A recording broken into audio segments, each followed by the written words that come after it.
저희는 베드로전서의 말씀을 보면서 계속해서 고난에 대한 말씀을 이어서 보고 있습니다. 여러분 인생을 살아가면서 무엇인가 내가 계획한 대로 이루어졌을 때 성취감을 느껴보신 적이 있으십니까? 이 주변에 여러 가지 취미를 가진 분들이 있습니다. 어떤 분은 골프를 좋아하시는 분이 계시고, 어떤 분은 낚시를 좋아하시고, 또 어떤 분은 또 운동이나 여러 가지 각자 좋아하는 취미들이 다 한 가지씩은 있습니다. 이 낚시하는 분들에게 낚시가 뭐가 재밌냐고 물어보면 이 물고기가 낚싯바늘을 물어서 당기는 그 손맛이 그렇게 좋다고 합니다. 그리고 힘겹게 물고기와 힘겨루기를 하다가 마지막에 망으로 물고기를 건졌을 때 그 기쁨이 말로 못한다고 합니다. 최근에 저희 한국이 월드컵을 하면서 조별리그에서 게임이 모두 끝난 것 같았습니다. 마치 그 게임이 이제 조별 게임에서 끝난 것 같이 힘든 시간을 보내고 있었습니다. 그런데 포르투갈과 경기에서 2대1로 역전승을 하면서 조에서 2등으로 또 16강에 진출하게 되었습니다. 한국뿐 아니라 미국에 있는 모든 한국 사람들이 꿈을 꾸는 대로 이루어진 것에 말로 표현할 수 없는 성취감을 누리고 또 표현했습니다. 물론 기쁜 일에는 그만큼의 큰 성취감이 있습니다. 그런데 오늘 말씀은 우리들에게 고난이라는 인생길에서 오늘 계속 말씀드린 기쁨이 우리들에게 있다라고 성경은 말하고 있습니다. 본문 13절을 보면 오히려 너희가 그리스도의 고난에 참여하는 것으로 즐거워하라. 이는 그의 영광을 나타나실 때에 너희로 즐거워하고 기뻐하게 하려 함이라. 세상은 눈에 보이는 성공을 통해서 성취의 기쁨을 누리는 것은 누구나 알고 있는 사실입니다. 그런데 오늘 성경은 예수님의 고난의 길을 참여함을 통해서 즐거워하라라고 말하고 있습니다. 우리가 이 말씀을 보면 우리 하나님은 자녀가 고통당하는 것을 보면서 쾌감을 느끼시는 분이신가 하는 오해를 가질 수도 있습니다. 누구나 자신의 자녀가 고통받는 것을 좋아하는 사람은 아무도 없습니다. 그 기쁨의 이유는 남이 아픈 것을 보고 기쁜 것이 아니라 우리들이 이 고난의 시간을 통해서 하나님의 영광이 나타나기 때문에 기뻐하시는 것입니다.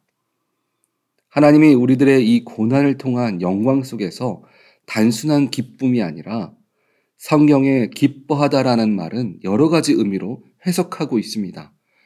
예를 들어 엄청 기뻐하다 혹은 열광 섞인 환희로 해석되기도 합니다.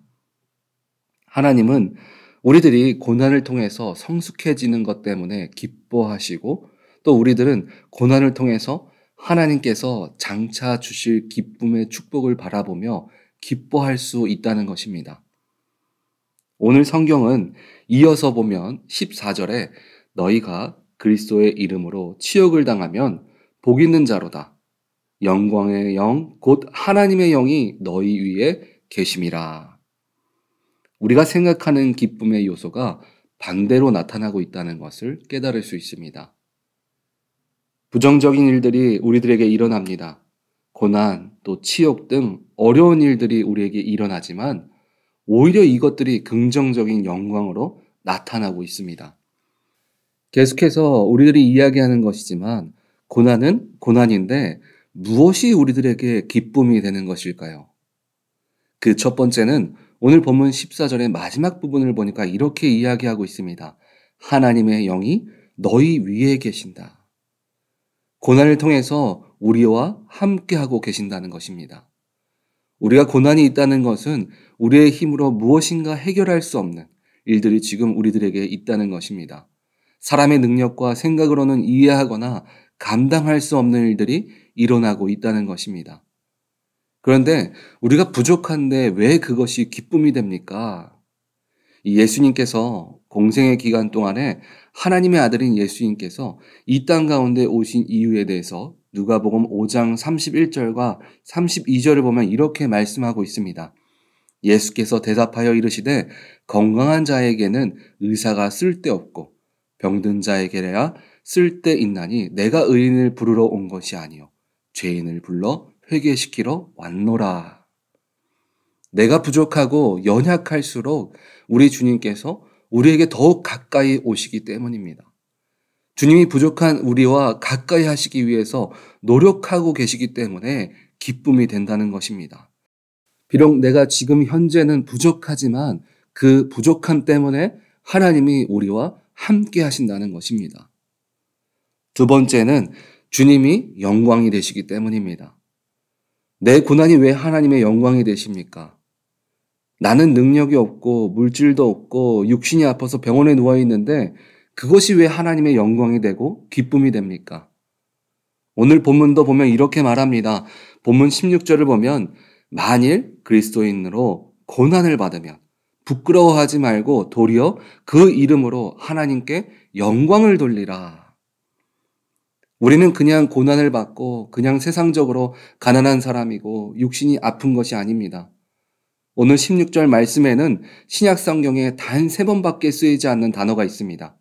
그것은 바로 그리스도인입니다. 우리가 그리스도인으로 가난하고 그리스도인으로 육신이 아프고 그리스도인으로 고통받기 때문에 영광이 되는 것입니다. 왜 그렇습니까? 아까 첫 번째 말씀드린 것처럼 부족한 우리들에게 누가 임하십니까? 바로 하나님이 임하시기 때문에 그렇습니다.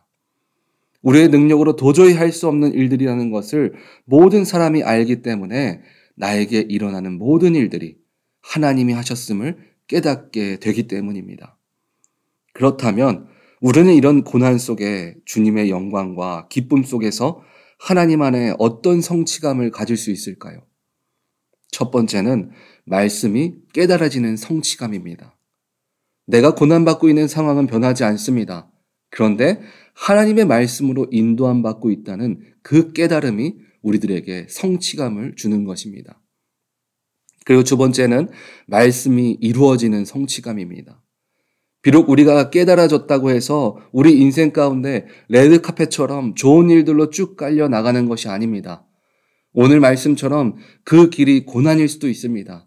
그러나 하나님이 우리 인생 가운데 개입하여 주시고 깨달아진 말씀이 이루어지는 것들이 눈에 보이고 경험하기 때문에 성취감을 느낄 수 있는 것입니다.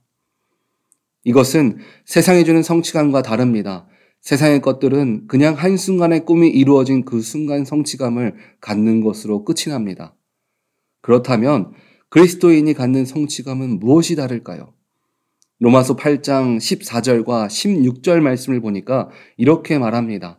무릇 하나님의 영으로 인도함 받는 사람은 곧 하나님의 아들이라. 성령이 친히 우리의 영과 더불어 우리가 하나님의 자녀인 것을 증언하시나니. 비록 우리가 걸어가는 길이 고난이라고 할지라도 그 안에 얻은 성취감들이 바로 우리들이 하나님의 아들이라는 것을 확증해 주기 때문입니다. 그리고 그 고난 속에서 우리의 삶을 인도해 주심으로 우리가 주님의 자녀라는 것을 세상 가운데 보여주시기 때문입니다. 세상이 주는 성취감은 한순간으로 끝납니다. 그러나 그리스도인으로서의 성취감은 끝이 없음을 믿으시기 바랍니다.